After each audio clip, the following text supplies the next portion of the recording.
All right, enough Super Cup. How about some quick hits instead? Let's go, Gabby. Manchester United go down to 10 men and still overcome Arsenal on penalties at the Emirates. Jules, this was a wild game. It was the only really interesting game in the FA Cup this weekend. I guess with Tamworth against Tottenham that we will talk about after. Incredible. I think there's we've said it last weekend as well, last Monday show. We expected some improvement again from Amorim and his United team because he would have had a week to prepare for this game, and they were well drilled, and the 5-4-1 out of possession worked really well defensively, and again they set up to defend more than anything else. They didn't have much of the ball, they didn't attack much apart from one or two counter attacks. Or there's one shot from Mainu, one from Garnacho, and then the goal that also came on a quick move forward with two mistakes from Lewis Kelly and Gabriel. Well taken by Bruno, but there was not much with the ball. I thought maybe by now there would be a bit more, but they defended really well. They rode their luck, of course. By India had a great game in goal. He saved the penalty, a couple of more good saves. But this is a game for me that Arsenal lost more than United won it, really. And I know Amorim was very happy, and it's a really good win for the process and how you improve the draw against Liverpool. Then this draw/win on penalties against Arsenal is great. And now you play Southampton on Thursday, and you validate all of that with a big win where you play with the ball and you play better. For Arsenal, and until you take your chances, you're not going to get anywhere. Newcastle was very similar. They conceded 2 shots on the goal, on target. They conceded 2 goals. They had an XG over 2.5. They could not score. On Sunday, they have an XG of over 3. They only scored 1. They missed a penalty. Their penalty shootout was not good. Raya was not good in goal for it either. You can only blame yourself for this defeat if you're Arsenal. Harsh words. And Gab Nova in this game because it's the FA Cup third round. And you think the penalty that Havertz got and that Bayindir saved on Odegaard would have been awarded at VAR being there? I would hope not. It was really soft. This is really bad. This is really bad. All those people, football was so much better without VAR and blah, blah, blah. Just a reminder, you got garbage like this because the referee in real time, he sees the arm go out. He can't judge whether Maguire shoves him to the ground or not, or grabs him shirt or whatever. He misjudges. It's difficult. It's difficult to officiate. This is what it exists for. Now, that said, and I've said this all along, I have no issue whatsoever with retrospective action for people who dive and do things like this. As you know, I am Team Kai Havertz. I know he's getting so much abuse right now for the way he's playing. Buy proper center forward, blah, blah, blah. Yeah. Okay, whatever.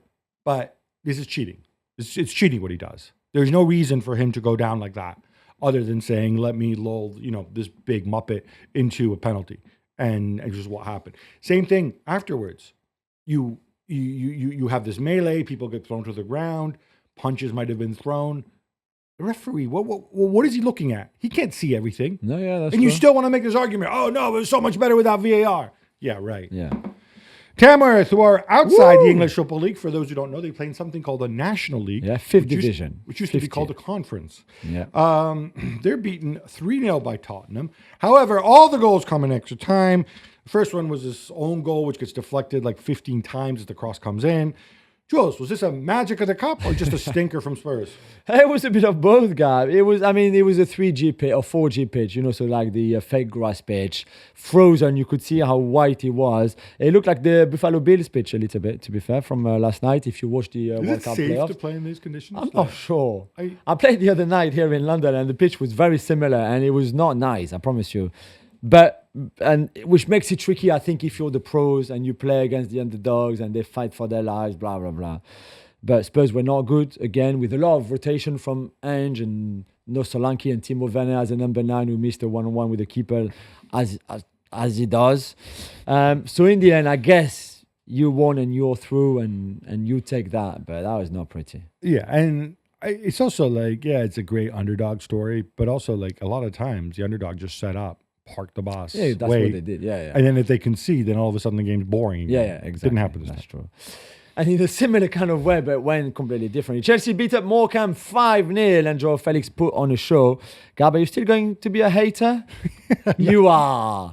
So this is my thing, right? When you see Joao Felix do this, just the way he moves, his control, his creativity, his finishing, he's the most technically gifted player at Chelsea. No, tell me, is there somebody? No, I agree. Even Cole Palmer says, I only have 1 foot. This guy's got 2 feet, right? Yeah. I agree. And then you ask yourself, why can't you do this on a semi-regular basis? It's been, 4.5 years, 5 years or something since he moved for 121 million to Atletico Madrid. He's had loan things at Barcelona. He's at Chelsea. He hasn't just had mean Cholo Simeone as a manager. And he cannot get into the lineup. Something is seriously wrong.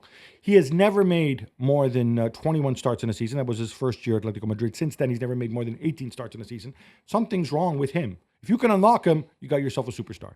Liverpool beat Accrington Stanley 4-0 as Trent Alexander-Arnold captains the side and scores a tremendous goal. The only player who from the United game the week before to start again. Yeah.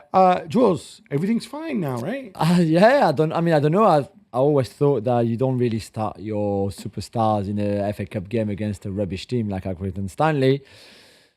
But he did. So does that mean Federico Chiesa started and scored? He scored as well. Yes. I was happy for Federico Chiesa. So did Rio and Gomorrah, who you don't want to talk about because you don't like his hair or you don't like his style. Chiesa was off the bench. I'm just reminding. Yeah. But no. It was sweet. He was very excited to come on. So much energy. 16 years old and 130 days or whatever it was. So well done to him. But yeah, it was always going to be like that. I go back to this, something Slot said, which is true.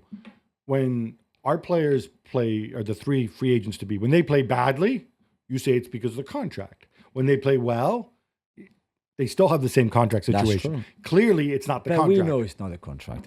Manchester City destroys Salford City 8-0 as James Marcotti scores a hat-trick. Yes. Jules, did we learn anything? Not really. I mean, this was always going to be like that. I mean, I don't know. Jack Grealish scored for the first time in a year or something like that. So well done. I guess this is good for him. 392 days. They made such a big deal out of it. It's not really fair. He scored for England in the meantime. Yeah, but it was a penalty too. Yeah, but for City, Doku with 2 goals as well. There's nothing to say about this game. Thank you very much. But I guess the only big thing about this game, Gabby, is that Kyle Walker was not involved, and we know why now, because Pep revealed after that he basically wants to leave and has asked to leave and to go abroad. Something that he might team up somewhere in Milan, whether with Marcus Rashford at AC Milan or maybe even a move to Inter. Yeah, so it's not going to be with Marcus Rashford at Milan because they can only sign one more non-EU player. So this whole story is weird because it's just funny. It seems like you read a different. Well, Pep said, "Oh, he's asked to move," and then all of a sudden it's like, "Oh, Inter, oh, Milan, oh, Borussia Dortmund."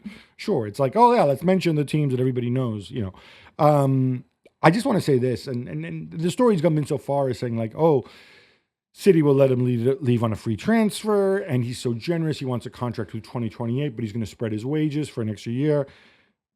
Why did you extend your contract? Absolutely. This is, and why would you really come forward and say this now? City are in trouble. They need you. You're supposedly the club captain. And now all of a sudden you decide mid-season, "Oh, yes, I think I'd like to explore my options elsewhere." Are you serious? This reflects so poorly on him, same as his 2 families and all this other nonsense. I would not go near this man. Do you think City need him? No, I think City said, "Listen, why don't you go away?" Yeah. Right? Yeah. But let's pretend that it's you asking to leave. Yeah. He's like, "Oh, yeah, okay." Pep said like he's a super athlete and he can play for another 5 years. Yeah, okay. I mean, there's a reason why you're getting rid of him, because he doesn't have the legs anymore. He's not an athlete anymore. And that's the problem. I agree with you. I don't know who would pick him. Like, really. And he'd be expensive still in wages. Yeah. Like, I would not go near him. If he spreads them, but then you're on the hook for 3 years. I mean, come on. No chance.